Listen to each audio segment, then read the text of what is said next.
Xo'p, keyingi misolimiz ko'rib chiqamiz. Bu misollarimiz TMda tushgan misollardan yechimi qanday bo'ladi? Ko'rib chiqsak.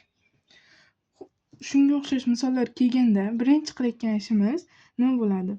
Formula bor. Buni qanday formula desak, a kvadrat plus b kvadrat. Bu tengsizlik, sinus ham kelyapti, kosinus ham kelyapti. Buni bitta tomonga o'zgartirib olarmaymiz. Yo sinus yo kosinus qila olmaymiz. Bizda bitta boshqa yo'l bor, ya'ni a kvadrat plus b kvadrat. Bu qayerdan keladi? A nima, b nima desak, bu yerda 1 bor, kosinusning yonida. Sinusning oldida 3, ilzosida 3 bor. O'zi tuzilishi qanday holatda turibdi bu? A kosinus 3x holatda turibdi, minus b sinus 3x holatda turibdi. Tushuntira oldimmi? Demak, a ning o'rnida 1, b ning o'rnida ilzosida 3 turibdi. Demak, nima deb yozamiz? A kvadrat o'rniga 1 ning kvadrati plus b ning o'rnida ilzosida 3 ning kvadrati. 1 ning kvadrati 1, ilzosida 3 ning kvadrati, ildiz bilan kvadrat ketsa, 1 ga 3 qo'shamiz, ilzosida 4, 4 dan ildiz chiqarsak 2 degan javob chiqadi. Demak, bu 2 ni nima qilamiz desak, 2 ni har bittasiga bo'lib yuboramiz.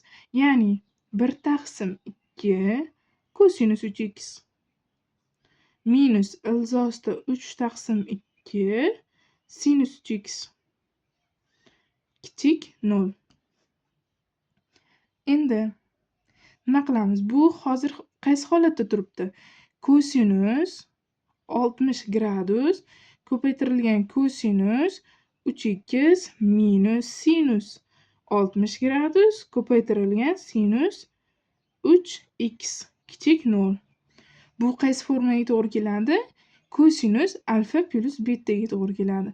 Kosinus alfamizni 3x deb olamiz plus 60 gradus kichik 0. Formula esinglardami? Kosinus alfa plus betani formulasi kosinus alfa plus alfa ko'paytirilgan kosinus beta minus sinus alfa ko'paytirilgan sinus beta. Bu formula. Xo'p, endi nima ish qilamiz? 3x plus 60. Endi tengsizlikda yetkazishga imkoniyatimiz bor. Biz bu kosinus oraliq. Demak, bizdan aytyapti, kosinus qiymati 0 dan kichik bo'lsin deyapti. 0 bu uchun 0, bu 0, 0 dan kichik tomon bu tomon qilib olamiz. Ya'ni pi taqsim 2 bu 3 pi taqsim 2. Javobimiz nima bo'ladi bo'lmasa? Endi pi taqsim 2 plus 2 pi k kichik 3 x plus nimani 60 gradus pi taqsim 3 deb olyapman. Pi taqsim 3 kichik 3 pi taqsim 2 plus 2 pi k. Endi pi taqsim 3 ni ikkala tomonga ham ayirib beramiz. Pi taqsim 2 dan pi taqsim 3 ni ayirsak, pi taqsim 6 qoladi plus 2 pi k kichik 3x kichik 3 pi taqsim 2 dan pi taqsim 3 ni ayirsak 7 pi taqsim 6 7 pi taqsim 6 plus 2 pi k. Endi 3 ga bo'lib yuboramiz har ikki tomonni ham. Pi taqsim 6 ni 3 ga bo'lib yuborsak, pi taqsim 18 plus 2 pi k taqsim 3 kichik x kichik 7 pi taqsim 18 plus 2 pi k taqsim 3. Demak,